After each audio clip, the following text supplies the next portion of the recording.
Atas nama Bapa dan Putra dan Roh Kudus, amin. Shalom Aleichem bersama Mesia. Selamat bertemu kembali saudara dengan saya, Arhimandrit Roma Daniel Piantoro, Ketua Umum dan Pendiri dari Gereja Ortodoks Indonesia. Kita akan melanjutkan acara kita, yaitu belajar dari Injil Yohanes. Kita sudah sampai chapter yang ke-66 dari Yohanes pasal 13. Kita akan baca Yohanes 13 ayat 1 sampai ayat yang ke-20 dulu. Dan kalau waktunya cukup, nanti kita lanjutkan ayat-ayat berikutnya. Baik, Yohanes pasal 13 ayat 1 sampai ayat 20, chapter yang ke-66. Sementara itu, sebelum hari raya Paskah mulai, Yesus telah tahu bahwa saatnya sudah tiba untuk beralih dari dunia ini kepada Bapa. Sama seperti Ia senantiasa mengasihi murid-muridnya, demikianlah sekarang Ia mengasihi mereka sampai kepada kesudahannya. Mereka sedang makan bersama, dan iblis telah membisikkan rencana dalam hati Yudas Iskariot, anak Simon, untuk mengkhianati Dia. Yesus tahu bahwa Bapanya telah menyerahkan segala sesuatu kepadanya, dan bahwa Ia datang dari Allah dan kembali kepada Allah. Lalu bangunlah Yesus dan menanggalkan jubahnya. Ia mengambil selai kain lenan dan mengikatnya pada pinggangnya. Kemudian ia menuangkan air ke dalam sebuah basi dan mulai membasuh kaki murid-muridnya, lalu menyekanya dengan kain yang terikat pada pinggangnya itu. Maka sampailah ia kepada Simon Petrus.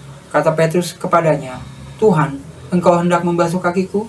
Jawab Yesus kepadanya, "Apa yang kuperbuat engkau tidak tahu sekarang, tetapi engkau akan mengerti kelak." Kata Petrus kepadanya, "Engkau tidak akan membasuh kakiku sampai selama-lamanya." Jawab Yesus, "Jikalau aku tidak membasuh engkau, engkau tidak mendapat bagian dalam aku." Kata Simon Petrus kepadanya, "Tuhan, jangan hanya kakiku saja, tetapi juga tangan dan kepalaku." Kata Yesus kepadanya, "Barang siapa telah mandi, ia tidak usah membasuh diri lagi selain membasuh kakinya, karena ia sudah bersih seluruhnya. Juga kamu sudah bersih, hanya tidak semua. Sebab ia tahu siapa yang akan menyerahkan dia. Karena itu ia berkata, tidak semua kamu bersih." Sesudah ia membasuh kaki mereka, ia mengenakan pakaiannya dan kembali ke tempatnya. Lalu ia berkata kepada mereka, "Mengertikah kamu apa yang telah kuperbuat kepadamu? Kamu menyebut aku guru dan Tuhan, dan katamu itu tepat. Sebab memang akulah guru dan Tuhan. Jadi, kalau aku membasuh kakimu, aku yang adalah Tuhan dan gurumu, maka kamu pun wajib saling membasuh kakimu. Sebab aku telah memberikan suatu teladan kepada kamu, supaya kamu juga berbuat sama seperti yang telah kuperbuat kepadamu. Aku berkata kepadamu, sesungguhnya seorang hamba tidaklah lebih tinggi daripada tuannya, ataupun seorang utusan daripada dia yang mengutusnya. Jikalau kamu tahu semua ini, maka berbahagialah kamu jika kamu melakukannya. Bukan tentang kamu semua aku berkata, aku tahu siapa yang telah kupilih, tetapi haruslah genap nas ini. Orang yang makan rotiku telah mengangkat tumitnya terhadap aku. Aku mengatakannya kepadamu sekarang juga, sebelum hal itu terjadi, supaya jika hal itu terjadi, kamu percaya bahwa akulah Dia. Aku berkata kepadamu, sesungguhnya barang siapa menerima orang yang kuutus, ia menerima aku. Dan barang siapa menerima aku, ia menerima Dia yang mengutus aku. Terima kasih. Sementara itu, sebelum hari raya Paskah. Hari raya Paskah terjadinya hari Jumat. Dan kali ini sebelum hari raya Paskah, maka kejadian ini terjadi pada hari Kamis. Dan itulah sebabnya di dalam perayaan liturgi Gereja Ortodoks nanti, ketika kita merayakan Minggu Sengsara Kristus, hari Kamis itu kita sebut sebagai Kamis Kudus, di mana peristiwa Yesus membasuh kaki murid-muridnya itu nanti dilaksanakan. Kalau di gereja barat disebut sebagai Kamis Putih. Di dalam gereja timur namanya Kamis Kudus. Kamis Kudus memperingati ketika Yesus menetapkan perjamuan kudus. Meskipun di dalam Injil Yohanes ini tidak disebutkan, hanya ada rujukan bahwa ini peristiwa ini adalah peristiwa ketika terjadinya peristiwa Yesus di dalam perjamuan kudus. Coba kita baca di dalam ayat yang ke-27. Dan sesudah Yudas menerima roti itu, ia kerasukan iblis. Maka Yesus berkata kepadanya. Ya, jadi konteksnya mereka sedang makan roti ya. Hanya memang di dalam Injil Yohanes tidak dikisahkan tentang baptisan Yesus sebagaimana dalam Injil Sinoptik Matius, Markus, dan Lukas. Dan juga tidak diceritakan tentang penetapan tentang perjamuan kudus yang juga memang ada di dalam Injil Matius, Markus, Lukas. Mengapa? Karena pada saat Injil ini ditulis, orang Kristen sudah tahu tentang Yesus sudah dibaptis, Yesus menetapkan perjamuan kudus. Jadi di sini menekankan pembicaraan yang ada antara Yesus dan para muridnya selama masa pertemuan pada waktu menetapkan perjamuan kudus malam itu. Yang di Injil yang lain tidak ada. Jadi dalam Injil Yohanes pasal 13 sampai dengan pasal 17 itu ada pembicaraan Yesus dengan para murid-murid, dengan orang-orang yang menerima Dia. Sementara dalam Injil Yohanes pasal 1 sampai 11 itu bicara dengan Yesus dengan orang-orang yang tidak menerima Dia. Jadi di fokusnya di dalam pasal 13 sampai 17 ini adalah mengajar orang-orang yang menerima Dia, yang percaya kepada Dia secara fokus di sana, fokusnya di sana. Ya. Dan ini terjadi pada Kamis malam. Ya. Pada hari Kamis malam. Yang dalam perayaan liturgi itu dirayakan Kamis pagi. Mengapa? Karena dirayakan Kamis malam itu sudah hari Jumat. Makanya dirayakan dan untuk penghitungan waktunya secara liturgis nanti malah kelebihan waktu, maka dia lakukan pada Kamis pagi yang itu menggambarkan malam dari pada kesejarah yang sebenarnya, ya. Nah, sementara itu sebelum hari raya Paskah mulai, Yesus telah tahu bahwa saatnya sudah tiba untuk beralih dari dunia ini kepada Bapa. Yesus tahu bahwa Dia akan mengalami penderitaan, ya. Dan ini kita lihat di dalam Matius pasal yang ke-26 ayatnya yang ke-1 dan 2. Setelah Yesus selesai dengan segala pengajarannya itu, berkatalah Ia kepada murid-muridnya, "Kamu tahu bahwa 2 hari lagi akan dirayakan Paskah, maka Anak Manusia akan diserahkan untuk disalibkan." Dia tahu. 2 hari lagi berarti ini pada hari Rabu ini, ya, Kudus. Dia mengatakan, kamu tahu bahwa 2 hari lagi akan dirayakan Paskah, maka Anak Manusia akan diserahkan untuk disalibkan. Jadi orang yang mengatakan Yesus tidak disalibkan, dia harus memilih. Percaya kata-kata Yesus, atau percaya kata orang yang datang 600 tahun kemudian dari Yesus, yang mengatakan Yesus tidak disalib. Yesus sebagai orang yang mengalami itu mengatakan, Anak Manusia akan disalib. Dan Yesus tidak mungkin berdusta. Ya tinggal pilih. Kata-kata Yesus yang benar, atau kata-kata orang lain yang mengatakan Yesus tidak disalib. Tidak ada 2 pilihan. Nah, kalau memang Yesus adalah dianggap nabi dan nabi tidak mungkin dusta, lalu mengatakan Yesus tidak disalib, berarti kamu mendustakan kata-kata Yesus. Berarti teologimu bermasalah. Katanya nabi tidak berdusta. Kok kamu anggap Yesus berdusta dengan mengatakan dirinya tidak disalib? Padahal menurut keyakinanmu dia tidak disalib. Orangnya sendiri mengatakan dirinya disalib. Dan kita baca juga ayat yang lain sebelum ini juga dia mengatakan bahwa dia akan disalib. Matius pasal yang ke-20 ayat yang ke-17 sampai 19.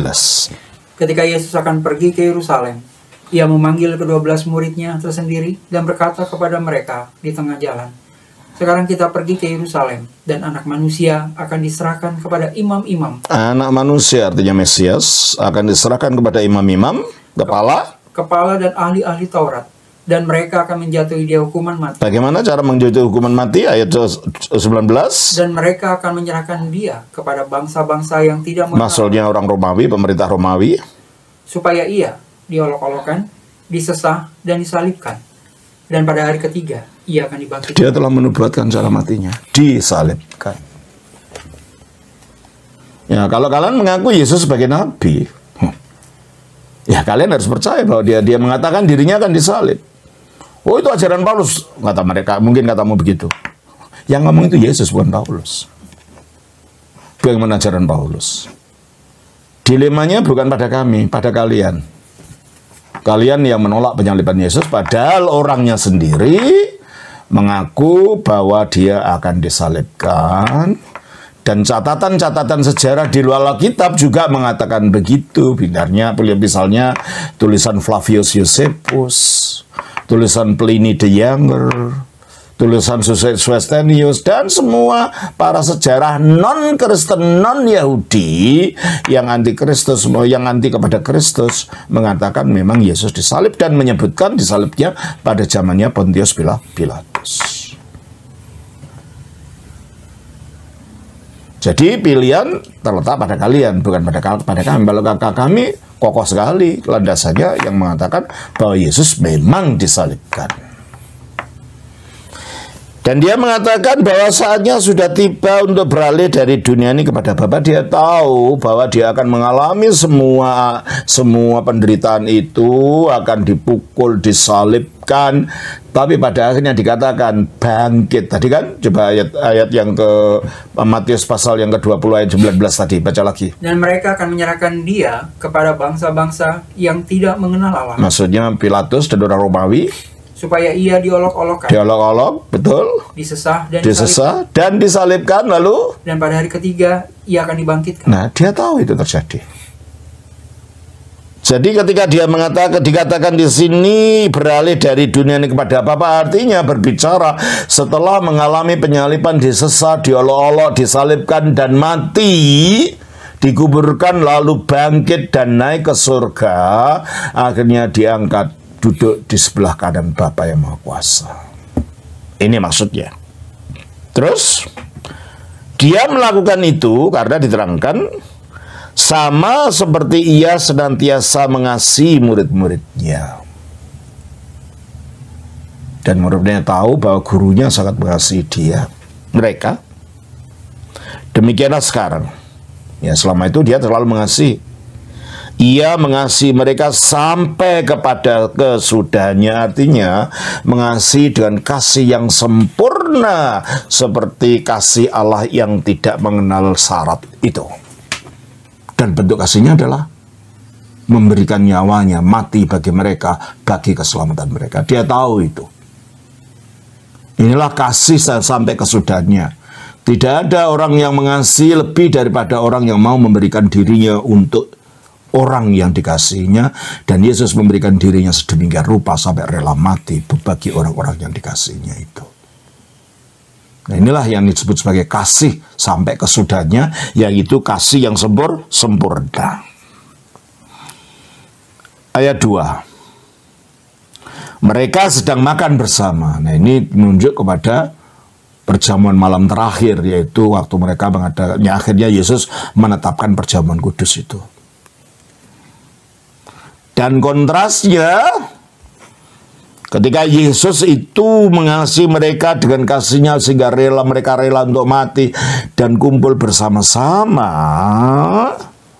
dikatakan, dan iblis telah membisikkan rencana dalam hati Yudas Iskariot, anak Simon, untuk mengkhianati dia. Ada dua cara di mana iblis itu mempengaruhi hati manusia. Satu, melalui ide-ide atau pemikiran-pemikiran. Kedua, melalui gambaran-gambaran konsep di dalam pikiran. Sebagaimana yang dikatakan dalam 2 Korintus 10 ayat 5. Kami mematahkan setiap siasat orang dan merubuhkan setiap kubu yang dibangun oleh keangkuhan manusia untuk menentang pengenalan akan Allah. Kami melawan segala pikiran dan menaklukkannya kepada Kristus. Jadi iblis mempengaruhi melalui pikiran. Dan iblis mempengaruhi Yudas Iskariot di dalam 2 area ini. Apa tadi? Area pemikiran-pemikiran dan gambaran-gambaran di dalam dirinya. Orang Kristen dipanggil untuk menolak pemikiran-pemikiran dan bayangan-bayangan untuk gambaran-gambaran yang diusulkan oleh iblis ini pada saat itu muncul di pikirannya. Dikalahkan, dilawan. Tetapi dalam kasus Yudas Iskariot, sayang, dia kerjasama dengan kehendak iblis. Bukan saja dengan menyetujui pikiran-pikirannya dan mengikuti alur pikirannya itu, tetapi juga dengan menjalankan apa yang ada dalam ide pikirannya tadi. Sehingga dengan demikian dia menjadi korban dari pikiran iblis ini. Dan itu yang dikatakan dalam ayat 27. Yohanes 13 ayat 27. Dan sesudah Yudas menerima roti itu, ia kerasukan iblis. Tadi hanya pikirannya dipengaruhi, sekarang dirasuk. Terus? Maka Yesus berkata kepadanya, apa yang hendak kau perbuat, perbuatlah dengan segera. Ya, perbuat apa? Perbuat untuk menjual gurunya pada pemimpin agama itu. Loh, kok bisa sih? Kok bisa orang yang sedekat Yudas itu yang sedekat itu dengan Yesus akhirnya dipengaruhi oleh iblis. Nah, makanya jangan heran ya kalau ada orang dianggap orang Kristen prominent tiba-tiba murtad mengikuti agama itu, jangan heran. Yudas Iskariot pun begitu. Nah, ini yang lagi viral itu kan. Ada seorang imam yang tadinya katanya mengikuti Ortodoks jurisdiksi Rusia, lalu mengikuti Ortodoks jurisdiksi Antiochia, lalu menjadi anggota Gereja Katolik Timur. Gereja Katolik Timur itu gereja Katolik tapi ibadahnya, tradisinya identik dengan tradisi Ortodoks. Baru kemudian jadi Islam. Banyak orang tanya, bagaimana itu? Loh, kok heran? Alkitab sudah memberi contoh, Yudas Iskariot saja yang begitu dekatnya dengan Yesus bisa murtad. Apalagi orang ini yang tidak pernah ketemu Yesus. Dan apalagi orang ini punya sejarah pindah-pindah dan kita tidak tahu sebelumnya di agamanya apa. Sebelum menjadi Ortodoks. Ikut di Ortodoks Rusia, lalu ke Ortodoks Antiochia, lalu ke Katolik Timur, dan sekarang ke Islam. Ya tidak usah heran. Dan tidak usah dijadikan masalah. Ya katanya itu imam terkenal, saya tidak pernah dengar namanya sampai itu muncul di Facebook di YouTube ya. Saya tidak pernah dengar nama orang ini. Kelihatannya orang-orang yang memang punya kepentingan suka membesar-besarkan kalau ada orang Kristen yang bertobat, wah orang hebat orang ini, tapi sebenarnya ya orang ini ya orang biasa saja gitu ya. Dan ini tidak usah mengherankan bagi orang Kristen kalau ada orang-orang seperti itu. Dia orang itu mungkin sedang mencari pencarian. Ya tidak salah, tidak baik tidak buruk pada dirinya sendiri. Dan pada akhirnya ketika pilihannya jatuh ke Islam, kita pun belum tahu apakah dia akan tetap menjadi Muslim, itu pun tidak tahu. Kan waktu yang akan menentukan, waktu yang akan menceritakan orang itu akan tetap di Islam atau nanti kembali ke Kristen juga kita tidak tahu, atau malah jadi Buddhis juga kita tidak tahu. Jadi yang demikian-demikian itu tidak usah dijadikan wah gitu. Karena banyak sekali orang-orang di Barat itu yang menjadi Muslim akhirnya kembali ke Kristen, itu juga banyak gitu loh. Jadi sebaliknya orang-orang Muslim yang akhirnya jadi Kristen ya banyak. Jadi itu fenomena biasa yang tidak usah membuat kita heran atau dijadikan heboh gitu ya. Karena Yudas Iskariot pun begitu. Pertanyaannya, kenapa bisa begitu? Kelihatannya kalau kasusnya Yudas Iskariot, dari awal dia datang mungkin dengan pemikiran yang salah. Karena orang percaya Yesus adalah Mesias, dan Mesias itu dalam pikiran dia adalah raja yang akan mengusir bangsa Romawi dan menjadikan bangsa Yahudi menjadi bangsa yang berkuasa. Mungkin kalau dia dekat dengan Yesus dan akhirnya sampai menjadi bendahara uang itu, dia mungkin akan diangkat jadi menteri keuangan. Dan dengan diangkat jadi menteri keuangan, uangnya jadi banyak. Karena dasarnya dia pencuri, dia koruptor. Ternyata setelah diserai itu. Jadi pada waktu dia mengikut Yesus tidak pernah dengan hati yang tulus untuk menjadi murid, tetapi untuk kepentingan diri sendiri. Coba kita baca di dalam Yohanes 6. 12 ayat 6. Mulai ayat 5 lah. Ayat 5. Mengapa minyak darwastu ini tidak... Mungkin ayat 4. Ayat 4. Tetapi Yudas Iskariot, seorang dari murid-murid Yesus yang akan segera menyerahkan dia, berkata, mengapa minyak narwastu ini tidak dijual 300 dinar dan uangnya diberikan kepada... Uang lagi akan dihitung. Bukan persembahan orang itu, persembahan dulu yang dihitung oleh dia uang terus. Hal itu dikatakannya bukan karena ia memperhatikan nasib orang-orang miskin, melainkan karena ia adalah seorang pencuri. Ia sering mengambil uang yang disimpan dalam kas yang dipegangnya. Itulah santunya para koruptor. Jadi ada koruptor punya santun, yang santu Yudas Iskariot ini. Patronnya para koruptor. Jadi ketika dia menjadi muridnya Yesus ini, bukan niat yang sungguh, dan Yesus tahu loh itu. Dari awal sudah tahu. Baca di dalam Yohanes pasal 6. Ayat yang ke-70-71. Jawab Yesus kepada mereka, bukankah aku sendiri yang telah memilih kamu yang 12 ini, namun seorang di antaramu adalah iblis? Yang dimaksudkannya ialah Yudas anak Simon Iskariot, sebab dialah yang akan menyerahkan Yesus. Dia seorang di antara kedua belas. Dia tahu, Yesus kan tahu. Dari awal dia tahu kenapa dipilih gitu loh. Ya, Yesus tahu dan dia rela untuk datang padanya. Mungkin dalam kasihnya, tadi kan kasihnya tanpa syarat. Dia merangkul dengan mengharap melalui persekutuan dengan para rasul yang lain, dengan gurunya ini, dia akan berubah. Dalam kesabarannya, dia memberi kesempatan kepada Yudas Iskariot. Karena Alkitab mengatakan dalam 2 Petrus pasal yang ketiga ayat 9, Tuhan tidak lalai menepati janjinya, sekalipun ada orang yang menganggapnya sebagai kelalaian. Tetapi ia sabar terhadap kamu. Ia sabar terhadap kamu, dalam hal ini terhadap Yudas Iskariot juga. Karena ia menghendaki supaya jangan ada yang binasa. Nah, dia tidak menghendaki Yudas ini binasa, maka diingatkan ada iblis oleh kamu. Ya seharusnya Yudas Iskariot bertobat dong. Dari awal sudah diberitahu kok ada iblis di kamu gitu. Terus? Melainkan supaya semua orang berbalik dan bertobat. Itu keinginan Kristus.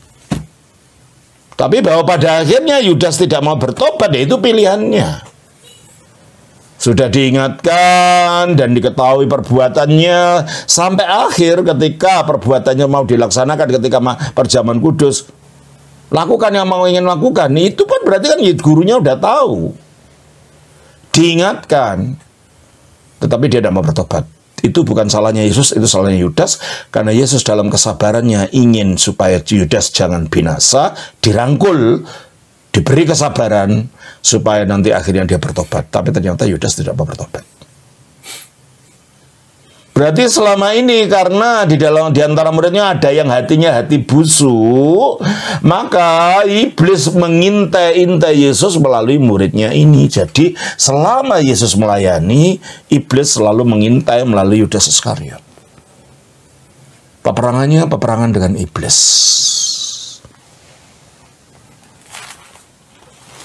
Kita kembali kepada Yohanes pasal yang ke-13 itu.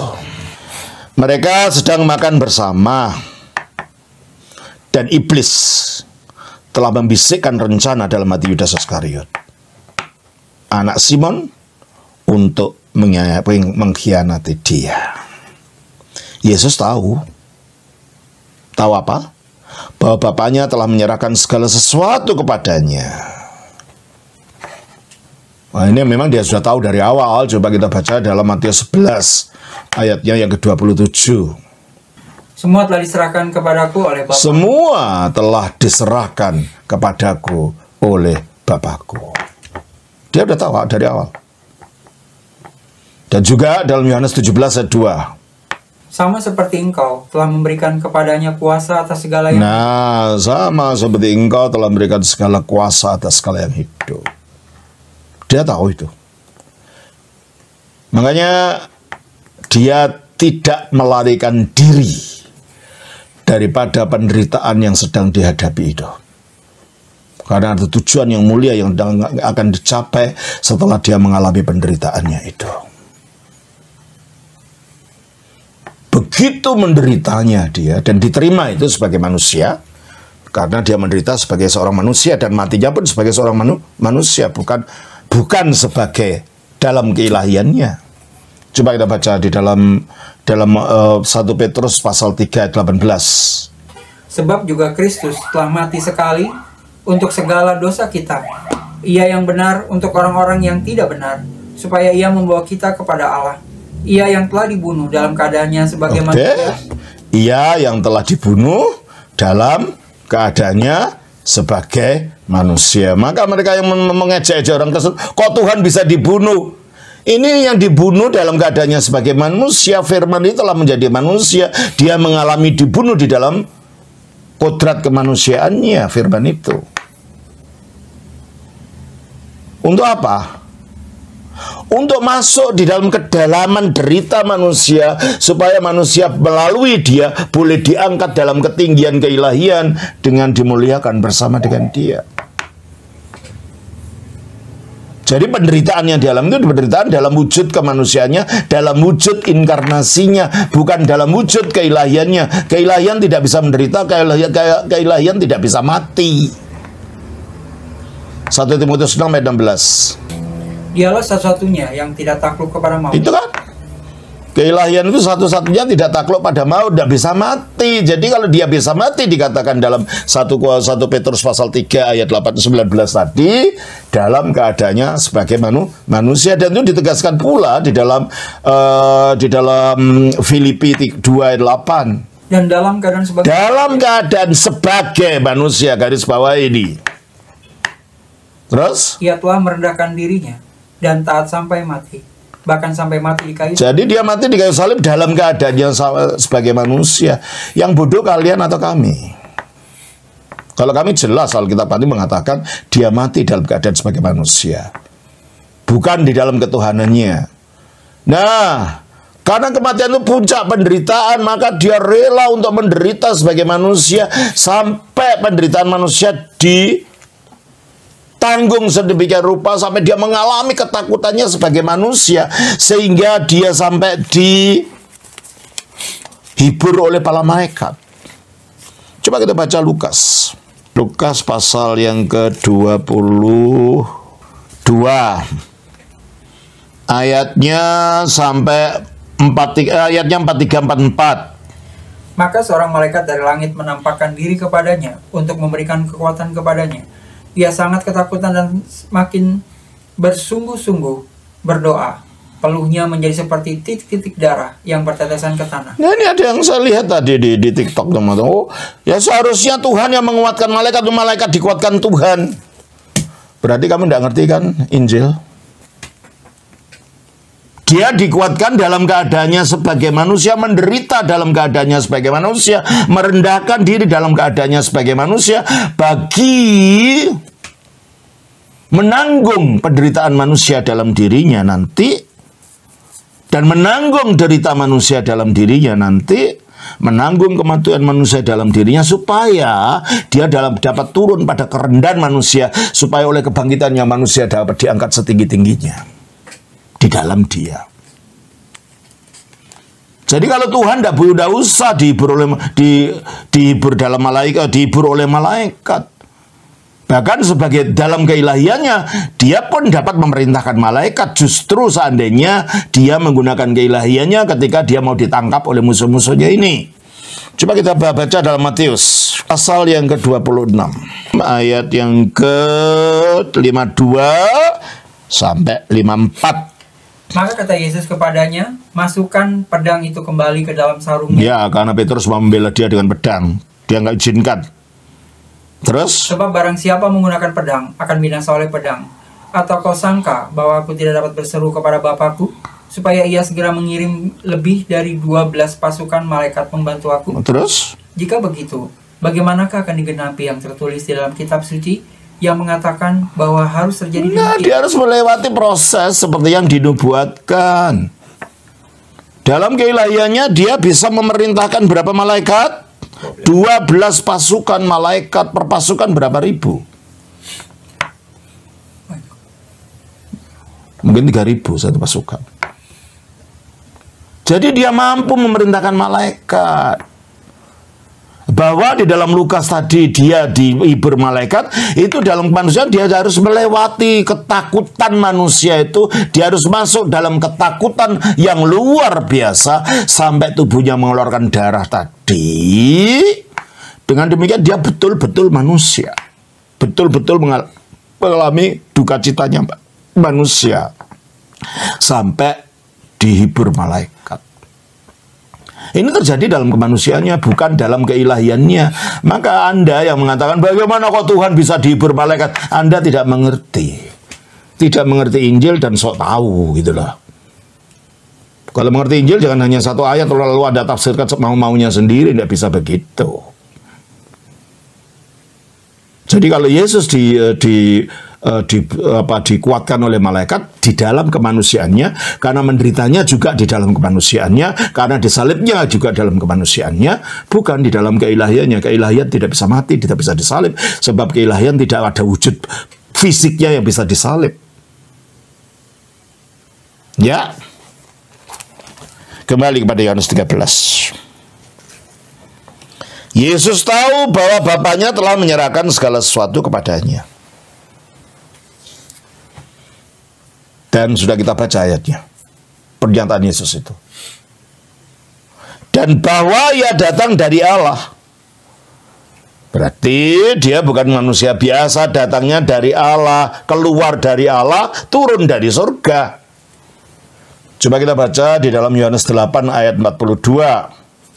Kata Yesus kepada mereka, jikalau Allah adalah Bapamu, kamu akan mengasihi aku, sebab aku keluar dan datang dari Allah. Aku keluar dan datang dari Allah yang di surga itu. Kita baca juga Yohanes pasal 3 ayat 13.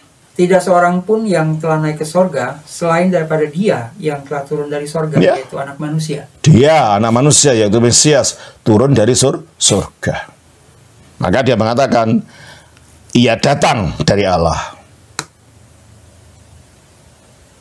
Dan juga kita baca di dalam Yohanes 6 ayat 38.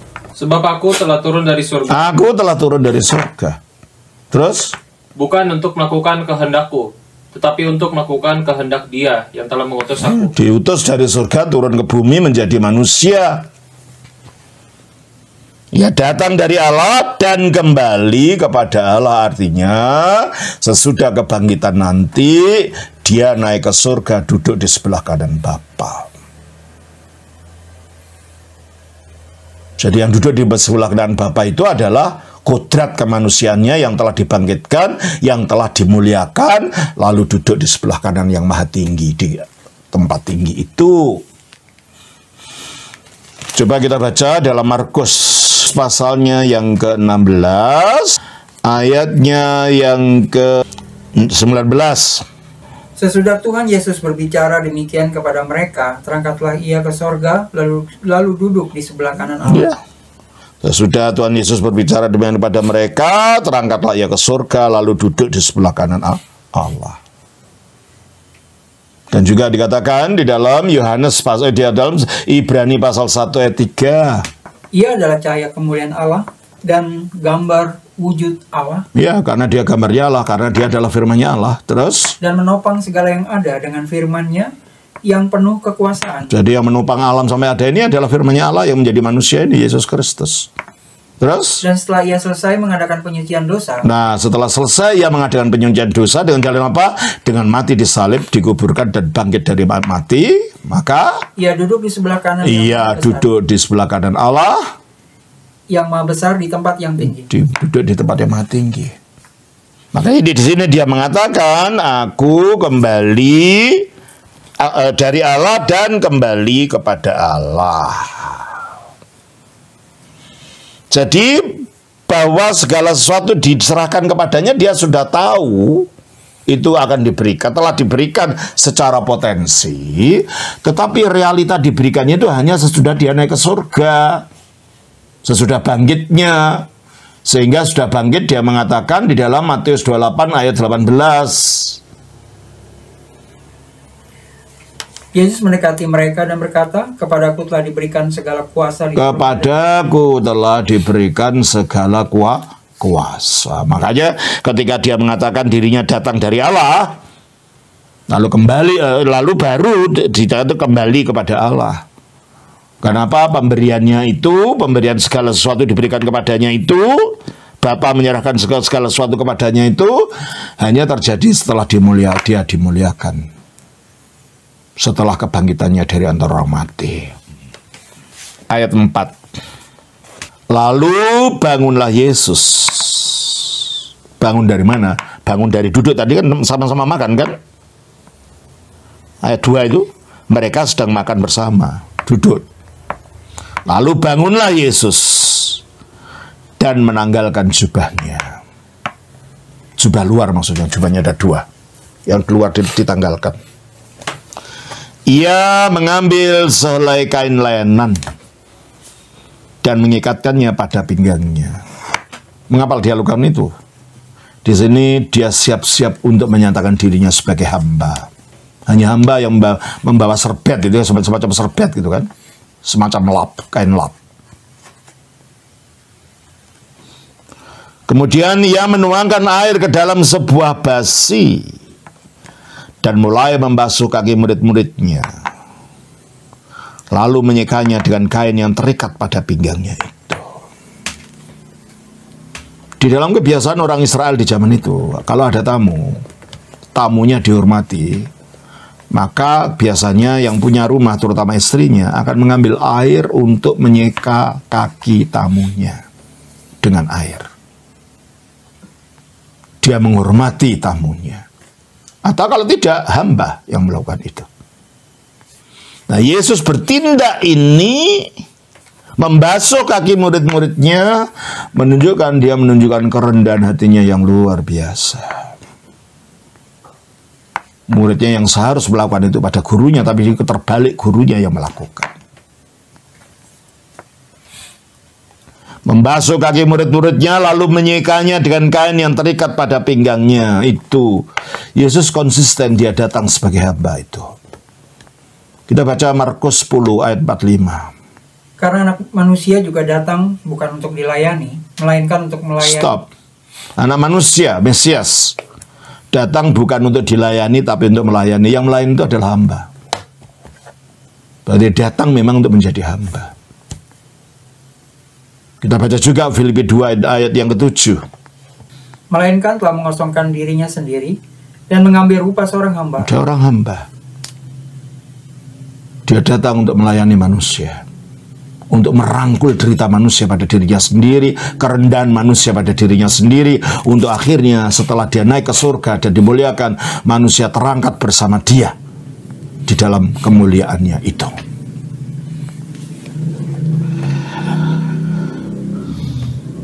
Ayat 6. Maka sampailah ia kepada Simon Petrus. Kata Petrus kepadanya, Tuhan, engkau tidak membasuh kakiku? Nah, dia merasa tidak layak ya. Seharusnya aku akan membasuh kakimu, engkau kan guruku. Engkau yang lebih tinggi dari aku. Kok engkau membasuh kakiku? Nah, Petrus tidak ngerti waktu itu bahwa Yesus menggunakan alat peraga tindakan dalam mengajarkan tentang kepenghambaan, kerendahan hati. Petrus belum mengerti. Ayat 7. Jawab Yesus kepadanya, apa yang kau perbuat engkau tidak tahu sekarang. Ya kan, tidak tahu mereka. Makanya Petrus tanya, Tetapi engkau akan mengertinya kelak. Ya, kita udah mengerti sekarang. Murid-muridnya itu akhirnya mengerti, oh itu tindakan kerendahan hati. Yesus mengosongkan dirinya dari segala keinginan untuk dihormati, dari segala kemuliaan yang dimiliki sebagai firman Allah yang tadinya berada di surga bersama di dalam Bapa itu sendiri.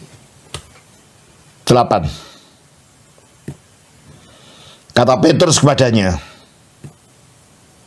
engkau tidak akan membasuh kakiku sampai selama-lamanya. Maksudnya jangan, tidak mungkin itu. Tuh, engkau lah guruku, masa membasuh kakiku? Jangan deh, jangan lakukan kapanpun. Maksudnya gitu. Petrus masih belum mengerti. Jawab Yesus, jikalau aku tidak membasuh engkau, engkau tidak mendapat bagian dalam aku. Jikalau aku tidak merendahkan diriku di dalam kerendahan yang paling rendah dari manusia, maka aku tidak bisa merangkul kerendahanmu, tidak bisa merangkul penderitaanmu, tidak bisa merangkul kejatuhanmu untuk bisa aku angkat di dalam kemuliaanku. Maka dia mengatakan, jikalau aku tidak membasuh engkau, maksudnya aku tidak merendahkan diri pada levelmu, maka sampai begitu levelnya manusia yang paling rendah pun dirangkul, sampai dia menderita luar biasa, sampai dihibur malaikat tadi. Engkau tidak mendapat bagian dalam aku. Dalam apa? Dalam kemuliaannya. Tetapi karena Yesus akhirnya merendahkan diri dalam level yang paling rendah dari manusia, maka orang yang percaya akan ikut ambil bagian dalam dia, dalam kemuliaannya. Sebagaimana yang dikatakan dalam Kolose pasal 3 ayat yang ke-5. Ayat yang ke-4. Apabila Kristus yang adalah hidup kita. Apabila Kristus yang adalah hidup kita, maksudnya hidup kekal itu kita terima akibat kebangkitan Kristus. Jadi dengan menyatu dengan Kristus kita mendapatkan hidup itu. Maka dikatakan Kristus adalah hidup kita. Terus menyatakan diri kelak. Menyatakan diri pada akhir zaman. Kamu pun akan menyatakan diri karena kita akan dibangkitkan dari kematian, lalu bersama dengan dia dalam kemuliaan. Itulah artinya. Bahwa jikalau aku tidak membasuh engkau, artinya merendahkan diri dalam levelnya manusia, engkau tidak mendapat bagian dalam aku, maka manusia pun tidak akan mendapat bagian dalam kemuliaan Kristus itu. Maka dia merendahkan diri supaya manusia dapat ditinggikan di dalam Kristus. Ayat 10. Kata Yesus kepadanya, barang siapa telah mandi, ia tidak membasuh diri lagi selain membasuh kakinya. Ini bisa merujuk kepada baptisan. Baptisan, sudah berkali-kali saya ajarkan, adalah penyatuan kita dalam kematian Kristus sehingga dosa kita diampuni. Seperti dikatakan dalam Kisah Rasul 2 ayat 38. Dalam kebangkitan penguburan Kristus, supaya kita menyatu dalam kemenangan Kristus atas iblis akibat penguburannya, seperti dikatakan dalam Ibrani 2 ayat 14. Dalam kebangkitan Kristus, supaya kita ikut ambil bagian dalam kebangkitannya dan kemuliaannya, seperti yang dikatakan di dalam Kolose pasal 2 ayat 11 dan 12. Dan mengenai baptisan ini sendiri dikatakan dalam Roma pasal 6 ayat 3 dan 4. Barang siapa yang telah mandi, maksudnya sudah dibaptiskan, tidak usah membasuh diri lagi. Ya nggak ada baptisan berulang-ulang kalau berdosa, ya sudah cukup itu. Lah bagaimana setelah seorang dibaptiskan berdosa? Tidak usah membasuh diri lagi selain membasuh kakinya, menyuci yang kotor. Dengan apa? Dengan pengakuan dosa.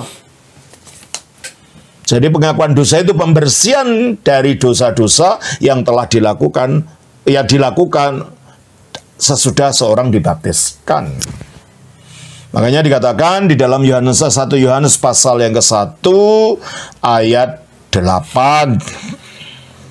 Jika kita berkata bahwa kita tidak berdosa, maka kita menipu diri kita sendiri, dan kebenaran tidak ada di Ya, kalau kita mengatakan aku nggak berdosa, mungkin tidak berdosa, tidak membunuh secara terang-terangan, tapi hatimu dengki, hatimu iri, hatimu mempunyai perasaan, menyimpan kerasaan pada orang, itu sudah berdosa.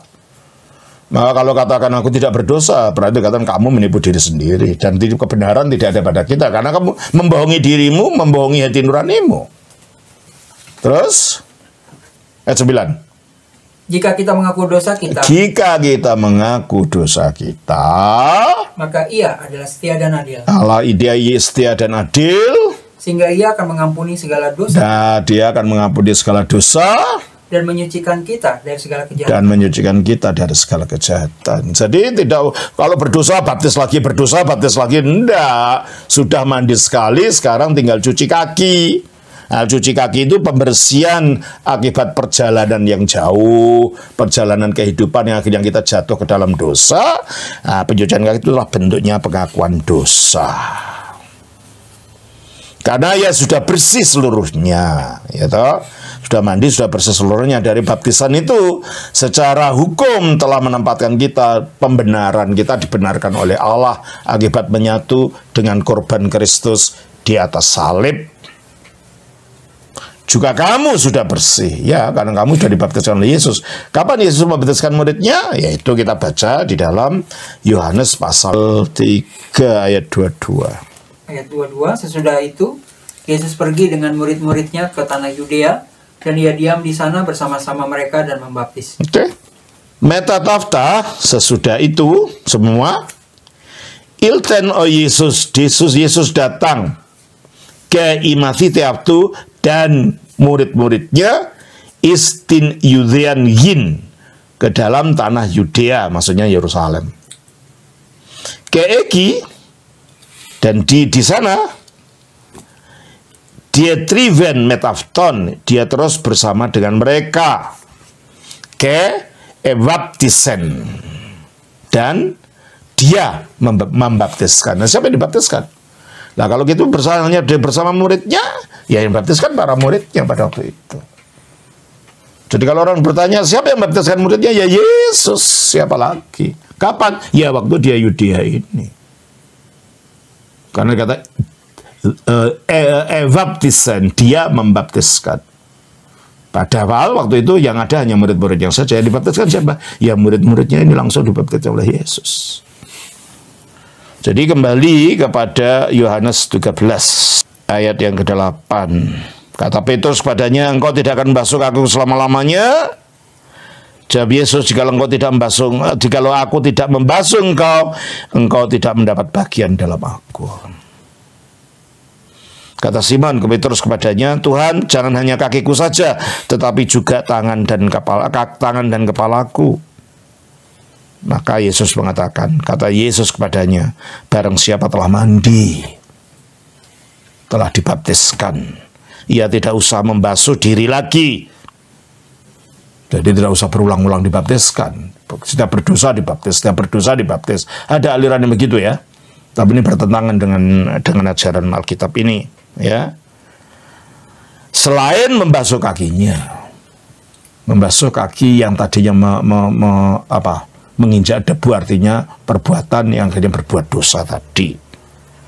Karena ya sudah bersih seluruhnya, juga kamu sudah bersih. Karena kamu sudah dibaptiskan oleh Yesus, para murid. Hanya tidak semua. Nah, ternyata mungkin Yudas juga ikut dibaptiskan. Tapi karena baptisan itu bukan merupakan magis, bakadabra semuanya jadi suci, enggak. Baptisan itu baru pintunya. Harus disertai hati yang juga menyesuaikan diri dengan baptisan itu. Ternyata Yudas tidak. Dibaptis ya, tapi hatinya tidak tulus. Sehingga hatinya malah dirasuk setan. Karena dia mendengarkan. Pertama dibisikin kan. Mendengarkan dan mengikuti. Ayat 11. Sebab ia tahu siapa yang akan menyerahkan dia. Karena itu ia berkata, tidak semua kamu bersih. Maksudnya Yudas kan ini dimaksud yang tidak bersih ini.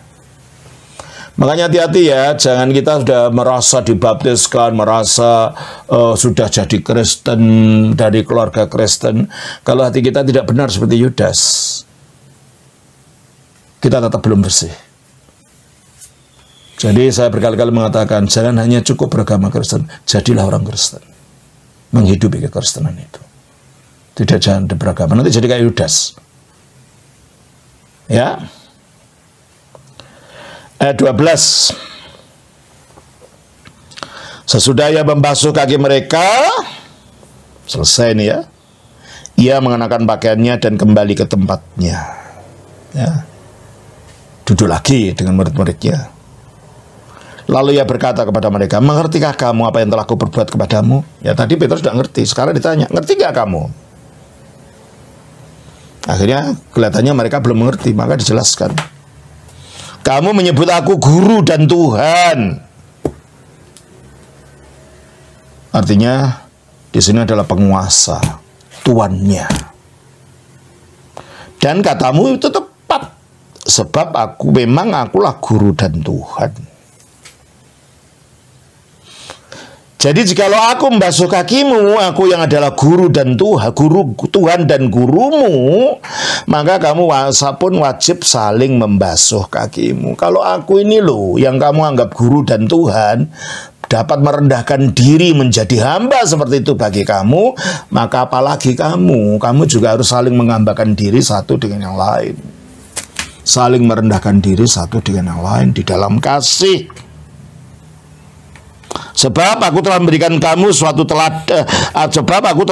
suatu teladan kepada kamu. Ternyata kan apa yang dilakukan itu adalah teladan dari ajaran tentang kerendahan hati, teladan dari ajaran tentang merendahkan diri, teladan dari ajaran untuk saling menghamba satu dengan yang lain.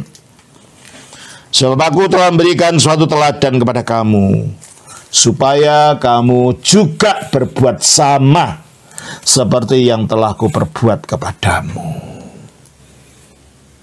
Nah, kalau guru dan Tuhan kita saja melakukan itu, merendahkan dirinya luar biasa seperti itu, dan tidak gengsi-gengsian, siapakah kita? Kita sering ingin dihormati, ingin diorangkan, dan kalau kita tidak diorangkan, kita merasa marah, kita merasa tersinggung. Malulah kita kalau kita tidak meneladani guru dan Tuhan kita ini.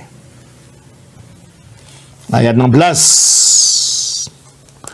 Aku berkata kepadamu, sesungguhnya seorang hamba. Nah, ini kan berbicara tentang hamba kan. Berarti tadi itu tindakan penghambaan. Tidaklah lebih tinggi daripada tuannya. Kalau aku guru dan Tuhan bagi kamu, kamu adalah hamba-hambaku. Dan kamu tidak lebih tinggi dari aku. Ataupun seorang utusan daripada dia yang mengutusnya. Kamu kan menjadi utusanku, aku utus, maka kamu tidak lebih tinggi dari aku, maka kamu harus melakukan apa yang aku juga lakukan. Kita baca dalam Yohanes pasal 20 ayat 21. Maka kata Yesus sekali lagi, damai sejahtera bagi kamu, sama seperti Bapa mengutus aku, demikian juga sekarang aku mengutus kamu. Iya, aku mengutus kamu. Kalau aku mengutus kamu, berarti kamu adalah utusan-utusanku. Ya, jadi kalau seorang utusan itu tidak lebih besar dari yang mengutusnya, aku yang mengutus kamu tidak lebih besar dari aku. Kalau aku ini yang lebih besar dari kamu itu memberi contoh kerendahan hati seperti itu, siapa kamu untuk tidak melakukannya? Satu dengan yang lain, di dalam saling melayani. Ayat 17. Jikalau kamu tahu semua ini, semua apa? Semua teladan dan ajaran tentang perendahan diri, teladan dan ajaran saling melayani, teladan untuk saling merendahkan hati. Kalau kamu tahu semua ini, maka berbahagialah kamu. Bagaimana? Jika kamu melakukannya. Jadi apa yang dilakukan Yesus tadi itu bukan untuk sebagai drama, itu enggak. Itu adalah peragaan daripada ajaran, penderamaan daripada ajaran, supaya diikuti. Makanya terutama umat ortodoks Setiap kali kalau kita melakukan pembasuhan kaki pada hari Kemis Kudus nanti, harus ditanam dalam hati kita bahwa ini tujuannya bukan hanya untuk upacara atau ritual. Ini tujuannya untuk mengajar kita untuk saling merendahkan diri, saling membangun, saling membantu, saling berendah hati, saling melayani. Itu tujuannya. Ayat 18. Bukan tentang kamu semua aku berkata. Maksudnya bukan untuk semua 12 rasul itu. Tapi aku tahu siapa yang telah kupilih. Jadi dia tahu. Ketika milih Yudas pun dia tahu. Kan sudah kita lihat. Yudas sudah dihardik. Satu di antara kamu adalah iblis. Tapi Yudasnya yang sayang tidak mau bertobat. Ya. Tetapi haruslah genap nas ini, biarpun dia tahu siapa yang dipilih, dia tetap merangkul Yudas karena tujuannya adalah Yudas bertobat. Tapi karena Yudas tidak bertobat, maka Allah menggunakan keburukan Yudas untuk kebaikan, yaitu untuk menggenapi firman ini. Orang yang makan rotiku telah mengangkat tumitnya terhadap aku. Itu nubuatan dari Mazmur 41 ayat 10. Tolong baca. Bahkan sahabat karibku yang kupercayai yang makan rotiku telah mengangkat tumitnya terhadap aku. Dan itu tergenapi.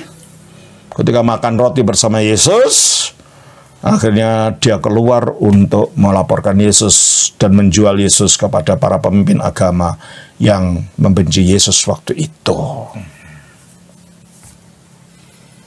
Jadi dia tidak berkata itu tentang semua orang, karena ada satu yang akhirnya tidak termasuk hitungan sebagai murid yang setia. Ayat 19. Aku mengatakannya kepadamu sekarang juga sebelum hal itu terjadi. Jadi Yesus tahu sebelum terjadi. Maksudnya apa? Supaya jika hal itu terjadi, kamu percaya bahwa akulah dia. Ketika Yesus mengatakan akulah dia, maksudnya dia mengaku dirinya sebagai yang ilahi itu sendiri, sebab bahasa aslinya bunyinya adalah begini. Ab arti lego imin protogeneste.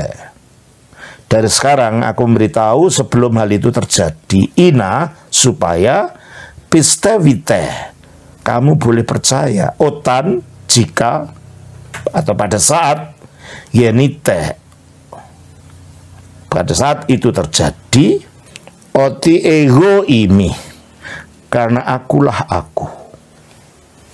Jadi yang disebut sebagai akulah dia itu dari kata akulah aku, ego imi. Berarti kalau ini terjadi, berarti kamu tahu aku maha tahu. Dan akulah ego imi, akulah aku, Yahweh itu sendiri. Akulah firman menjadi manusia. Ya. Aku mengatakannya kepadamu sekarang juga sebelum hal itu terjadi. Supaya jika hal itu terjadi kamu percaya bahwa ego emi, akulah dia, akulah aku. Dia Yahweh yang mengetahui apa rencananya, Yahweh yang jadi manusia, mengetahui apa sebelum itu terjadi. Ayat terakhir. Aku berkata kepadamu, sesungguhnya barang siapa menerima orang yang kuutus, yaitu para rasulnya, ia menerima aku. Oleh karena itu, bagi kita orang Kristen ortodoks, mengapa kita mementingkan ajaran rasul? Karena dengan menerima ajaran rasul dan menerima rasul itu, kita menerima Yesus. Dan mengatakan, tidak perlu para rasul, yang penting langsung Yesus. Kamu tahu Yesus itu dari mana? Dari Injil. Yang nulis siapa? Para rasul kan? Jadi tidak bisa Alkitab, pokoknya Alkitab dengan Yesus tidak bisa. Ada perantara yang menuliskan dan orang yang diilhami untuk menuliskan, yaitu para rasul. Makanya dikatakan di sini, sesungguhnya barang siapa menerima orang yang kuutus, yaitu para rasulnya, ia menerima aku. Dan barang siapa menerima aku, ia menerima dia yang mengutus aku. Akhirnya menyatunya dengan Bapa melalui penyatuan kita dengan Kristus, yang Kristus itu kita terima ajarannya melalui ajaran para rasul. Oleh karena itu tidak cukup hanya mengatur, kembali kepada Alkitab loh. Alkitab kalau hanya pada itu kan benda mati. Kamu tafsirkan semau-maumu yang tidak bisa protes. Alkitab itu punya konteksnya. Konteksnya adalah para rasul. Dan para rasul itu meninggalkan murid-muridnya. Murid-muridnya yang tahu ajarannya. Dan yang disebut murid-muridnya itu adalah para bapak gereja. Jadi kalau kita mengerti, untuk mengerti secara benar ajaran Injil ini, kita juga akan mendengarkan bagaimana para bapak gereja itu mengajarkan yang dia terima dari para rasul menerima dari Yesus. Ya, karena orang mengatakan dengan sombongnya, saya tahu Injil dengan kekuatan saya sendiri, dengan kepandaian sendiri. Makanya banyaknya ajaran macam-macam. Ini yang satu sama lain saling konflik, karena mereka tidak mengikuti jalur. Jalurnya adalah jalur para rasul. Nah, demikianlah saudara, untuk kali ini kita selesaikan pelajaran kita Injil Yohanes pasal 13 ayat 1 sampai 20, pelajaran chapter yang ke-66. Semoga bermanfaat. Tuhan berkati. Shalom. Selamat Bapa, Putra, Roh Kudus. Amin.